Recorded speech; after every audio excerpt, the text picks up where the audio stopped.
emergency? Yes, I am fishing at Everglades Holiday Park. Yes, sir. And a large jet aircraft has just crashed out here. Large, like airliner size. You need to get your choppers in the air. I'm a pilot. I have a GPS. I'll give you coordinates. Where at the Everglades are you? I am on Canal L67. You said, sir, this is not a hoax, you're saying? This is not a hoax, no.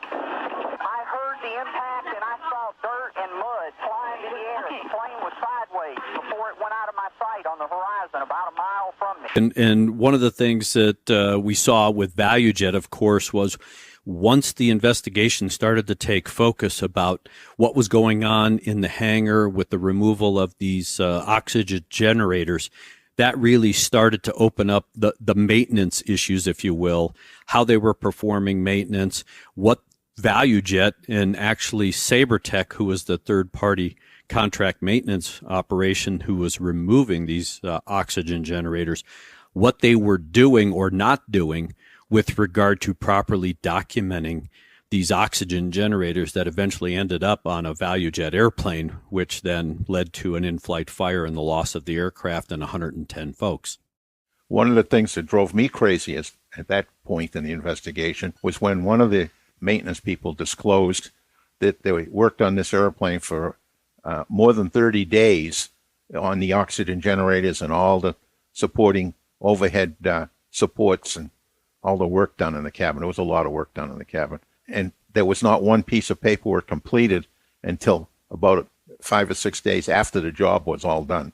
And as we found during the investigation, we called it kind of a paper writing exercise where a lot of folks were that had been in the hangar basically went through and just started signing things off, not properly. They were just doing the follow-up paperwork in an effort to CYA their activities. And some people, even the feds, and other than the NTSB, viewed that as being deceitful because they hadn't properly documented and recorded all of the things that they had done in that hangar floor. So in the past, that was not uncommon in big operations.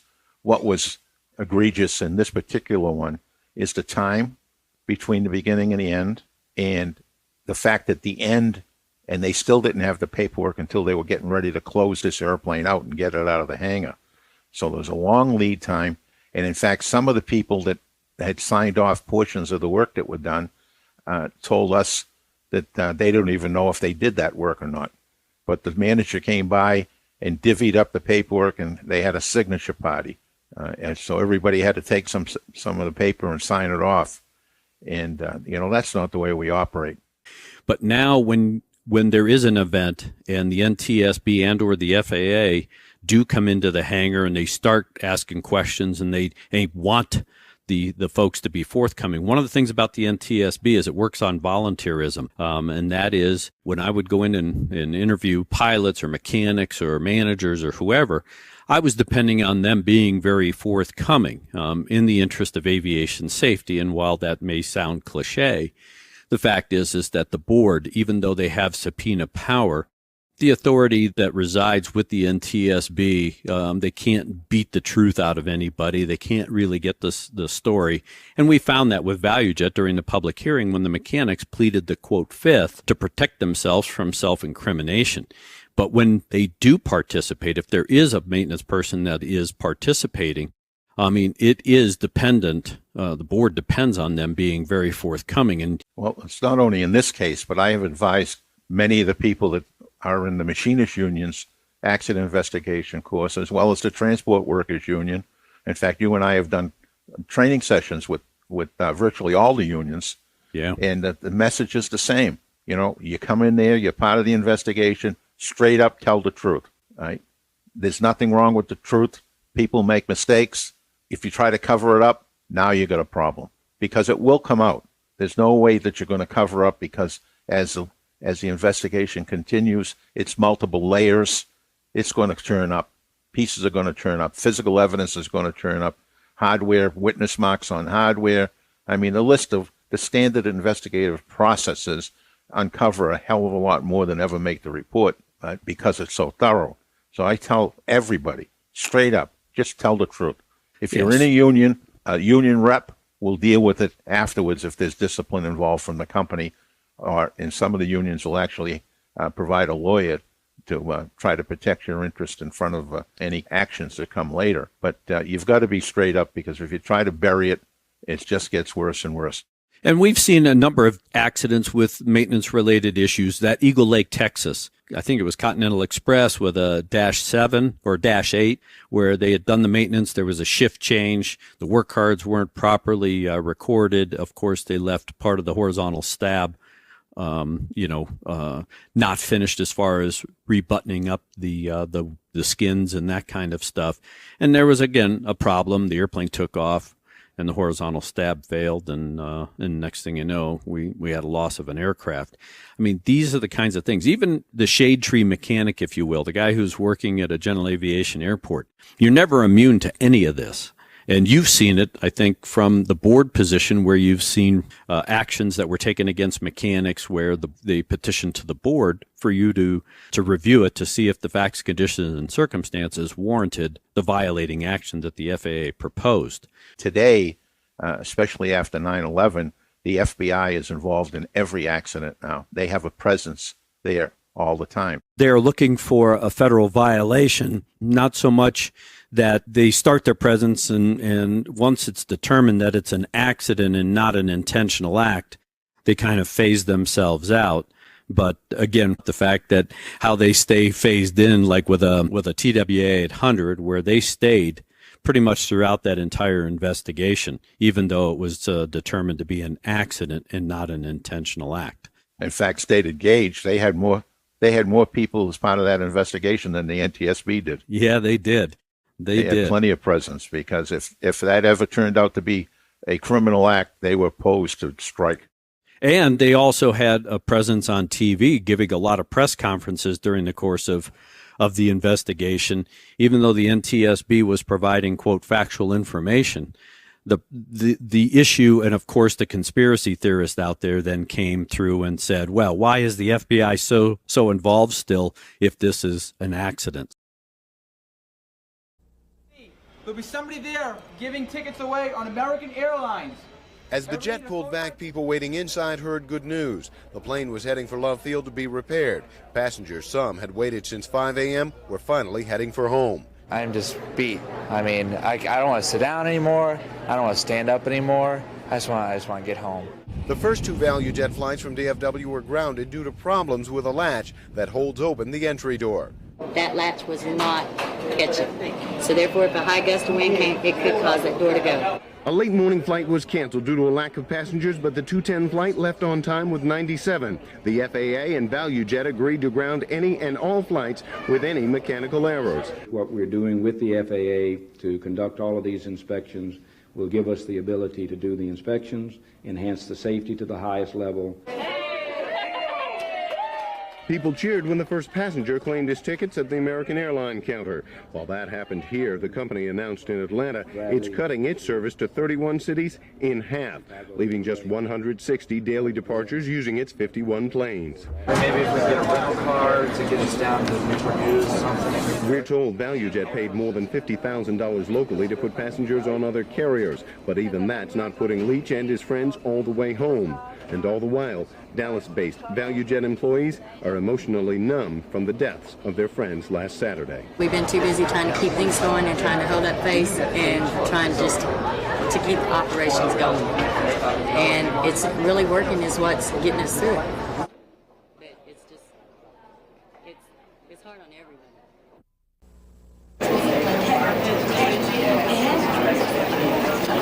And we'll be back. So everybody, I'm going to bring out the look right now, but I have to make it. Just screw it up right now.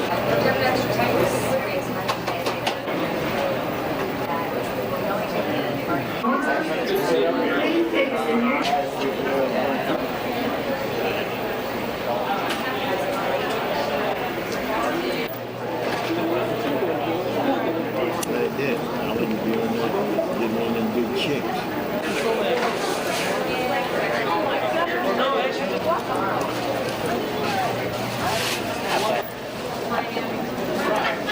Did they tell you how long it's going to be. It's supposed to go out in like 20, 30 minutes, but it's got mechanical problems. I'm not getting on that damn line. There ain't no goddamn way. More than 100 ValuJet passengers were delayed as much as 5 hours. I've been sitting on my tail for 3 hours. According to a ValuJet worker, federal inspectors grounded 2 morning flights after they spotted a malfunctioning door latch on both planes. The flights were destined for Atlanta. There was one guy came in a car and went up into the plane, and then he was in there for half hour or so, and then came back out and left. And then they, shortly after that, they told us they give us a $10 complimentary to get something to eat. Both ValuJet flights never made it off the tarmac. Federal inspectors reportedly ordered the airline to call in mechanics from ValuJet's home base in Atlanta to fix the faulty doors before the planes could take off. Frustrated?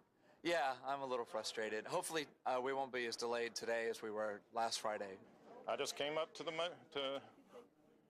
waiting room here, and I've been waiting ever since.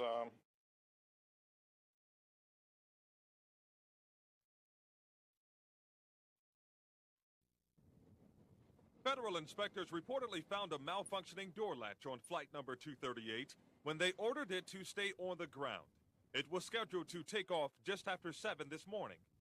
There was one guy came in a car and went up into the plane, and then he was in there for half hour or so, and then came back out and left. And then they, shortly after that, they told us they give us a $10 complimentary to get something to eat. More passengers were stranded when federal inspectors took their critical eye on board ValuJet's 9 a.m. flight. They reportedly spotted another problem with the plane's door latch. ValuJet refused any request to speak on camera and did not return our phone calls. The inspections come in the wake of Saturday's deadly crash near Miami. 110 people on board the plane died. ValuJet says it's cooperating fully with federal inspectors. I feel like it's political hogwash, most of it. Some ValuJet passengers like John Strait are angry with the FAA's tough stance.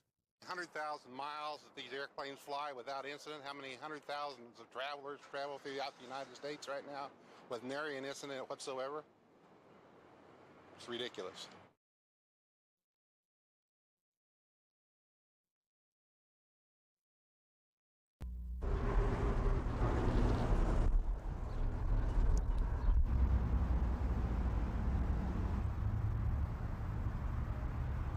El Espíritu Santo, el Señor soberano Jehová, de manera positiva, el único que nos puede dar ese family.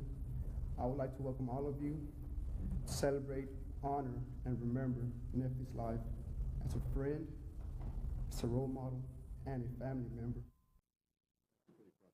I'm ready to talk to Amanda or something. And I'm gonna get some answers somehow, somewhere.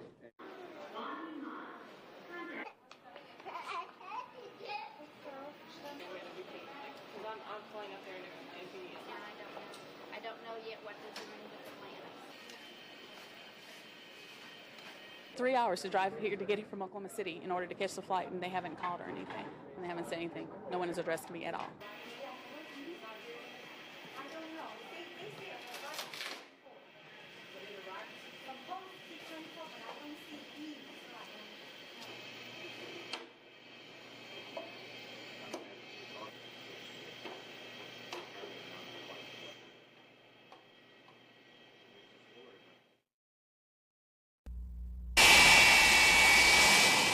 I'm from Austin, and I drove up to take the DFW to LaGuardia by ValuJet.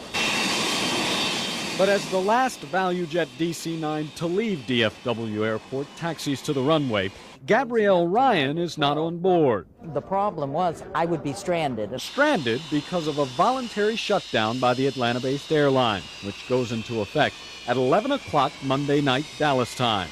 It comes after a 4-month investigation by the FAA.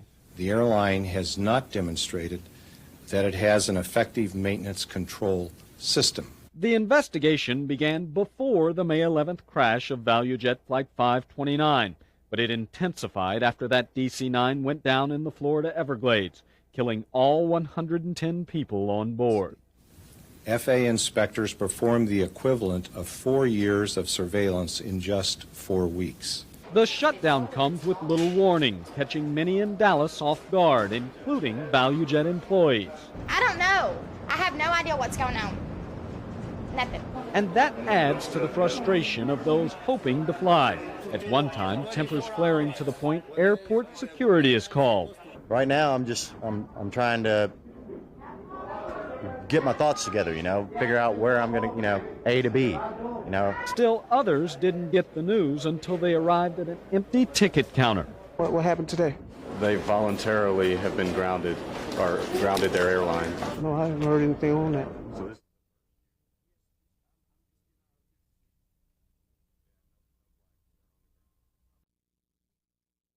Beth and Bill Ernst missed their niece, Amanda Summers.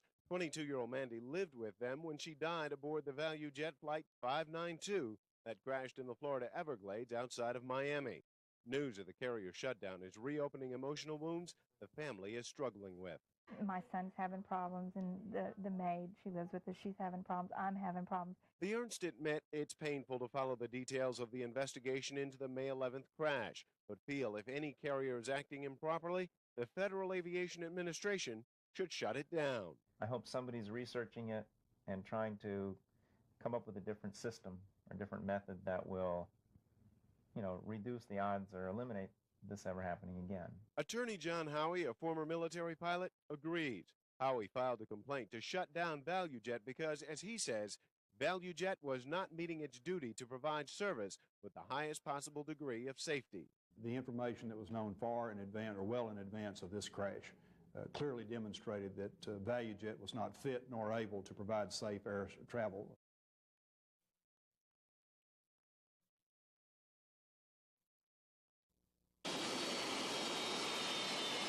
The investigation that led to the grounding of ValuJet's 51 planes began long before the May 11th crash in the Florida Everglades. But questions surrounding that investigation have apparently prompted changes in the way the FAA will conduct its business. The agency announced new rules Tuesday designed to force airlines to keep a closer watch on companies hired to do their maintenance, and a new focus for the agency. I am urging that Congress change the FAA charter to give it a single primary mission: safety and only safety. Anthony Broderick, with the agency for 20 years, will apparently take the fall, but there are still lingering questions, like why Pena and FAA Chief David Henson strongly endorsed ValuJet immediately following the crash. My view is, as I have said, that the airline is safe to fly, or otherwise we wouldn't allow it to fly. But Henson and Pena insist it was only after the investigation intensified following the crash that information was found that led to the grounding of ValuJet. Jay Gray, Texas News 5.